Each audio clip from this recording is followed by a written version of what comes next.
Aqui estamos para mais um capítulo do livro A Caminho da Luz, ditado por Emmanuel para Chico Xavier.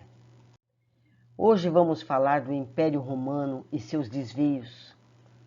Os desvios romanos. Reportando-nos ainda às conquistas romanas antes da chegada do Senhor para as primeiras florações do cristianismo, devamos lembrar o esforço despendido pelas entidades espirituais, junto das autoridades organizadoras e conservadoras da República, no sentido de orientar-se à atividade geral para um grande movimento de fraternidade e de união de todos os povos do planeta. Eu vou ler novamente.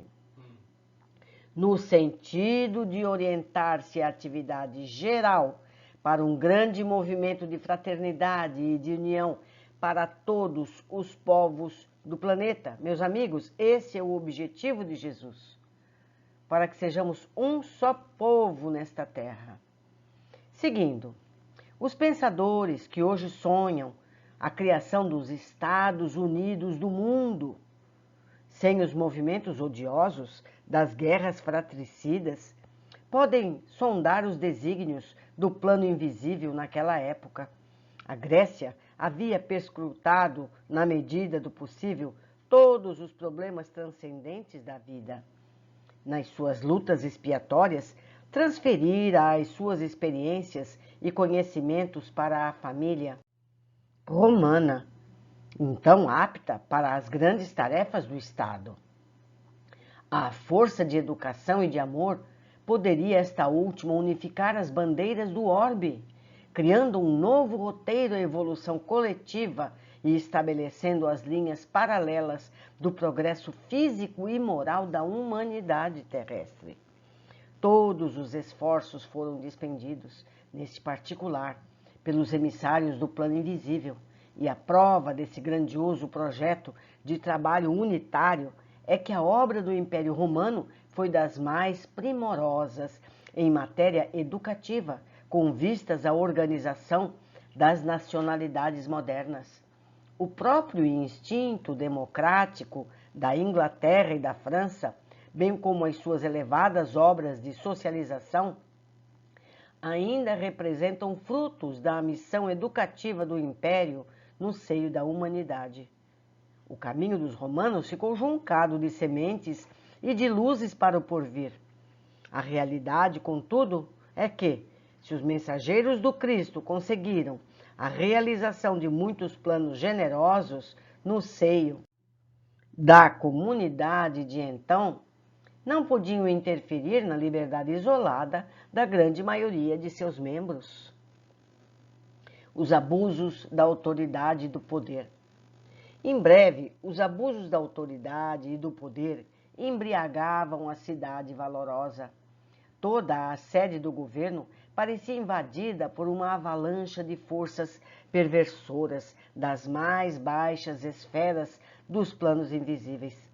A família romana, cujo esplendor espiritual conseguiu atravessar todas as eras, iluminando os agrupamentos da atualidade, parecia atormentada pelos mais tenazes inimigos ocultos, que aos poucos lhe minaram as bases mais sólidas, mergulhando-as na corrupção e no extermínio de si mesma.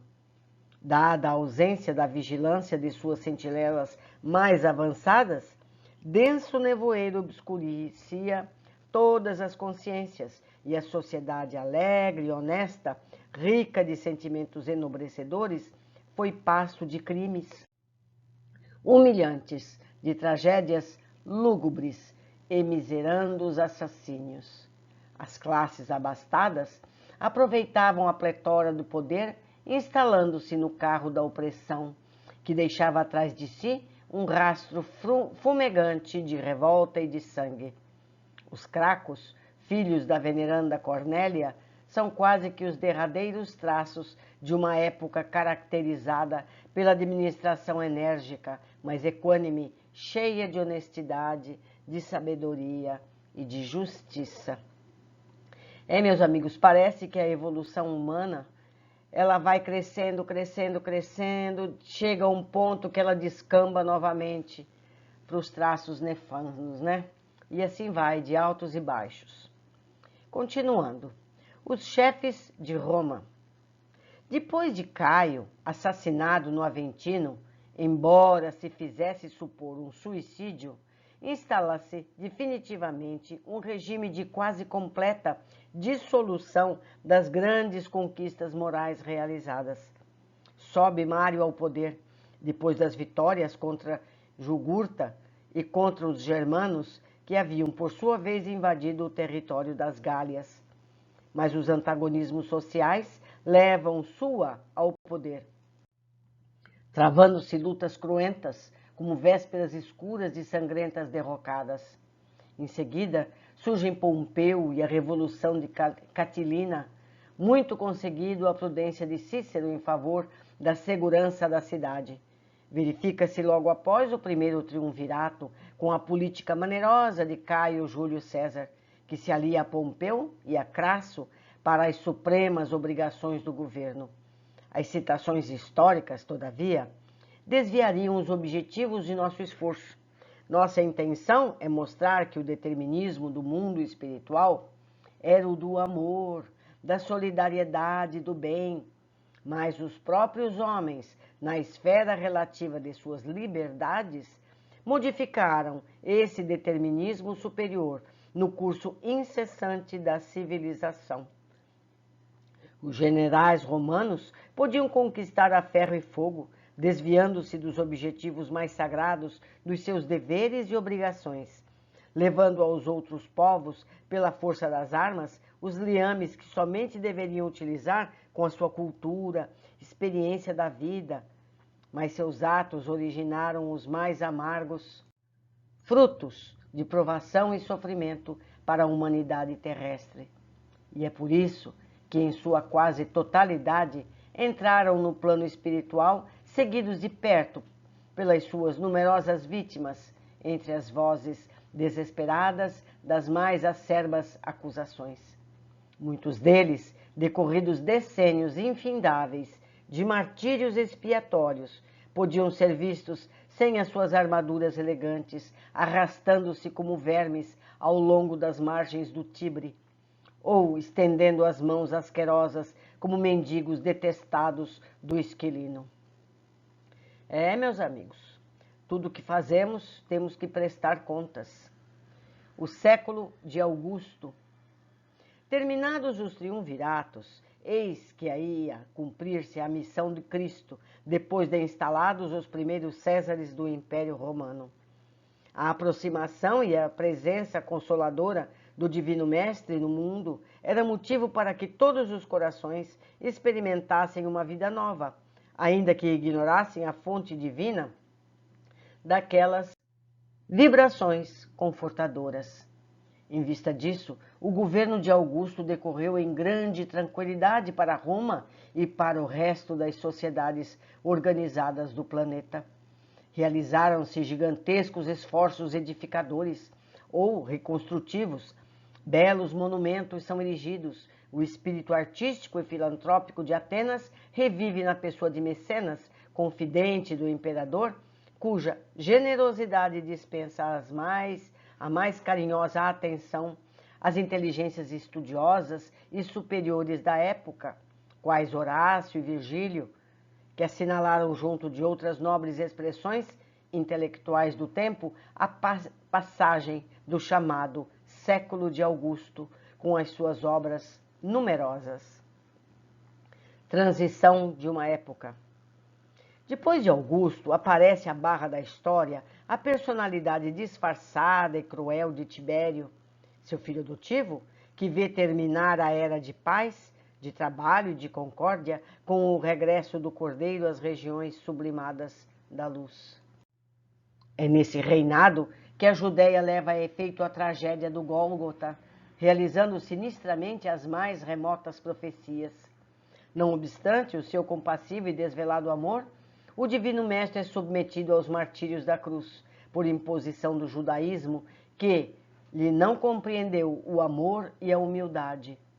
Roma colabora no doloroso acontecimento com a indiferença fria de Pôncio Pilatos, retornando aos seus festins e aos seus prazeres, como se desconhecesse as finalidades mais nobres da vida.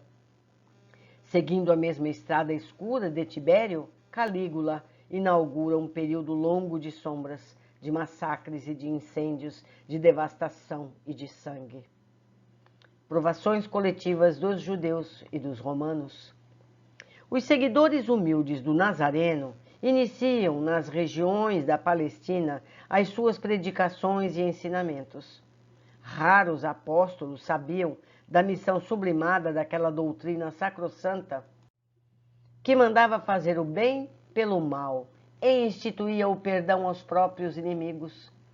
De perto, seguem-se-lhe atividades os emissários solícitos do Senhor, preparando os caminhos da revolução ideológica do Evangelho.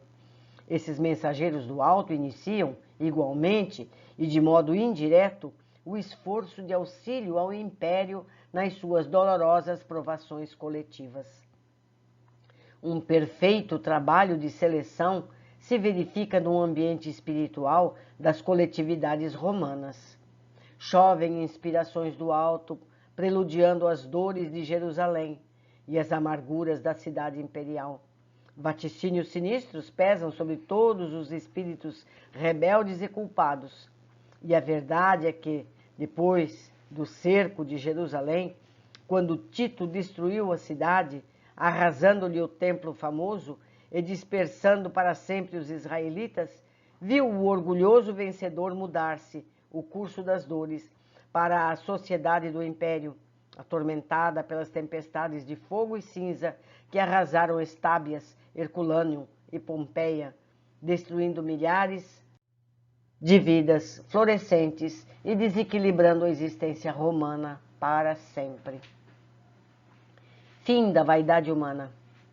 O Império Romano, que poderia ter levado a efeito a fundação de um único Estado na superfície do mundo, em virtude da maravilhosa unidade a que chegou e mercê do esforço e a proteção do alto, desapareceu num mar de ruínas depois das suas guerras, desvios e circos cheios de feras e gladiadores. O imenso organismo apodreceu nas chagas que lhe abriram a incúria e a impiedade dos próprios filhos, quando não foi mais possível o paliativo da misericórdia dos espíritos abnegados e compassivos, dada a galvanização dos sentimentos gerais na mesa larga dos excessos e prazeres terrestres. A dor foi chamada a restabelecer o fundamento da verdade nas almas. Da orgulhosa cidade dos imperadores, não restaram senão pedras sobre o látigo da expiação e do sofrimento. Os espíritos culpados trocaram a sua indumentária para a evolução e para o resgate no cenário infinito da vida. E enquanto muitos deles ainda choram nos padecimentos redentores, gemem sobre as ruínas do Coliseu de Vespasiano os ventos tristes e lamentosos da noite. É muito triste, não é, meus amigos, as oportunidades sendo dadas e a humanidade as perdendo seguidamente. Mas nós vamos, de queda em queda, vamos nos levantando e chegaremos um dia à perfeição. Pois se é vontade do Cristo, assim será. Foi uma alegria estar com vocês e eu espero a todos no nosso próximo capítulo.